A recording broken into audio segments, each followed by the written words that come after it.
Assalamu alaikum wa rahmatullahi wa barakatuh. Imagine a dream so profound, so utterly unique, it carried the weight of a forbidden prophecy. It wasn't just a fleeting image of the night, it was a cosmic revelation, a vision of 11 stars, the sun, and the moon, all prostrating before a single, young boy. This dream, whispered in secret, would unleash a torrent of envy, betrayal, and suffering, yet ultimately, it would rewrite the destiny of nations. This was the extraordinary vision granted to Yusuf, a child of immense beauty and pure heart, beloved deeply by his father, Prophet Yaqub. His innocence shone brightly, a quality that drew adoration, but also, for those with shadowed hearts, sparked a dangerous jealousy. He was a beacon, unknowingly destined for trials that would test the very limits of human endurance.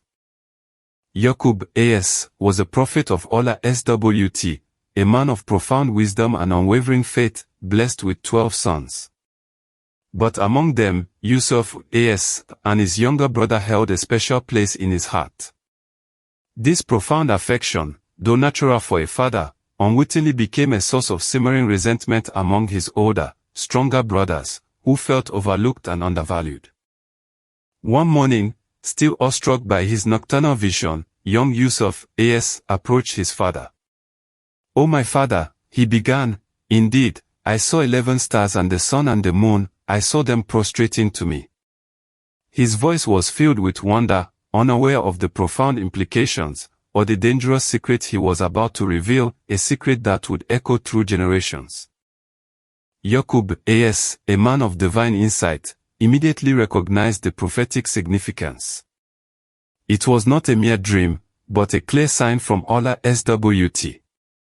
He knew this vision foretold a future of greatness for Yusuf, but also of trials. "O my son," he warned, "do not relate your vision to your brothers, lest they concoct a plot against you." Surah Yusuf 12:4-5 recounts this pivotal moment.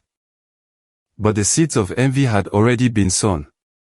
The brothers observed the special bond between Yaqub, and Yusuf, and a bitter question festered in their hearts: "Our father loves Yusuf and his brother more than us, while we are a strong group."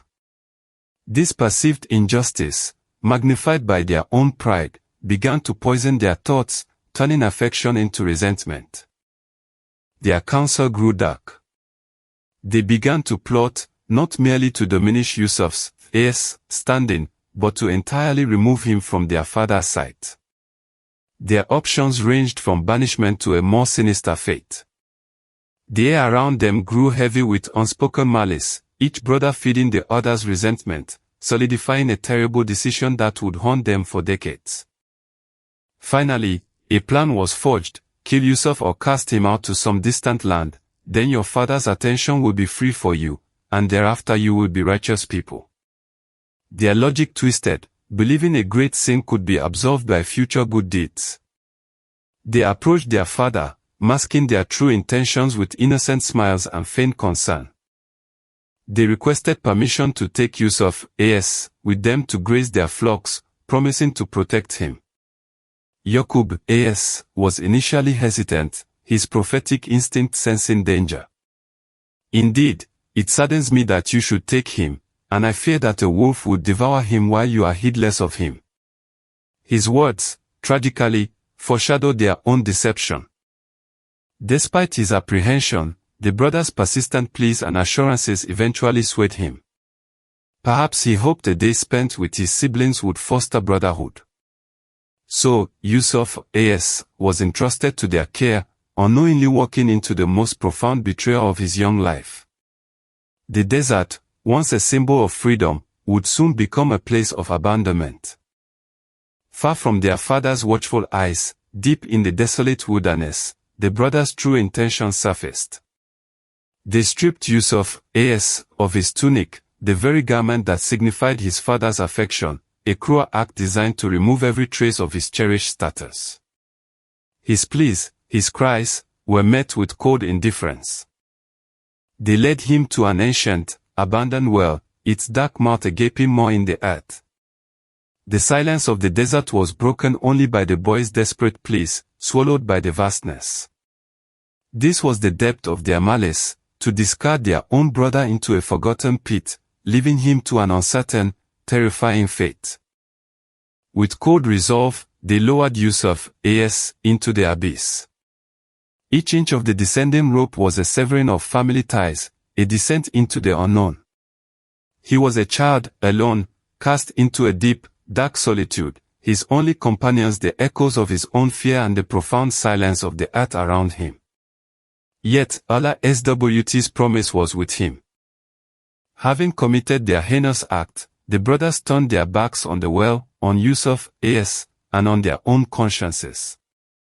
They departed, leaving him to the mercy of the desert, convinced they had erased him from their lives and their father's memory. The sun beat down, indifferent to the silent tragedy unfolding beneath it. As evening fell, they returned to their father, weeping, feigning distress.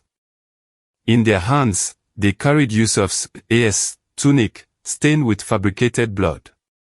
Their crocodile tears mingled with the twilight, a performance designed to sell the most tragic of lies, to cover the darkest of deeds with a veneer of sorrow and misfortune. "O our father," they cried, "indeed, we went off racing and left Yusuf with our possessions, and a wolf devoured him. But you would never believe us, even if we were truthful." The lie was clumsy, yet delivered with such conviction, hoping to bypass their father's discerning wisdom and the deep love he held for his lost son. Yaqub, gazed at the tunic, then at his sons. The blood was fresh, but the garment was not torn. His prophetic insight pierced their deception. "Rather, your souls have enticed you to something. So, patience is most fitting. And Allah is the one sought for help against that which you describe." Surah Yusuf, 12:18, captures his profound, yet unwavering, faith. His heart shattered, but his conviction in Allah's remained absolute. Meanwhile, in the depths of the well, Yusuf, clung to hope. Allah's inspired him, "You will surely inform them of this affair of theirs while they perceive not." This divine assurance, delivered in his darkest hour, was a beacon in the terrifying darkness, a promise that his ordeal was not the end, but the beginning of a greater plan. Days later, a caravan of travelers from Midian, journeying towards Egypt, approached the well. Exhausted by their journey, they sought water, a precious commodity in the unforgiving desert. Little did they know, their quest for sustenance would lead them to a discovery far more valuable than gold or jewels. The water drawer cast his bucket into the well. As he pulled it up, he felt an unexpected weight, heavier than water alone. His surprise turned to astonishment when, instead of water, he saw a young boy clinging to the rope. "Oh, good news," he exclaimed. "This is a boy. A life, miraculously preserved, emerged from the pit of despair." Yusuf, was pulled from the well, battered but alive. The travelers, seeing his beauty and intelligence, made a callous decision. Instead of returning him to his family, they saw an opportunity for profit. They secretly sold him for a small price, a few silver coins, to another traveler bound for Egypt, treating a prophet as mere merchandise. Thus, Yusuf, began his journey to Egypt, not as a free boy, but as a slave. His dream of celestial prostration seemed an impossible, distant memory, overshadowed by the harsh realities of his new existence.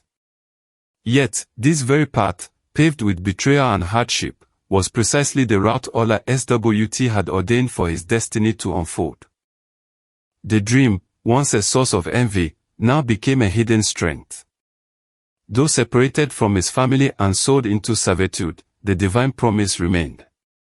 Each step he took, each trial he faced, was a thread in the intricate tapestry of his future, a future where the 11 stars, the sun, and the moon would indeed bow before him.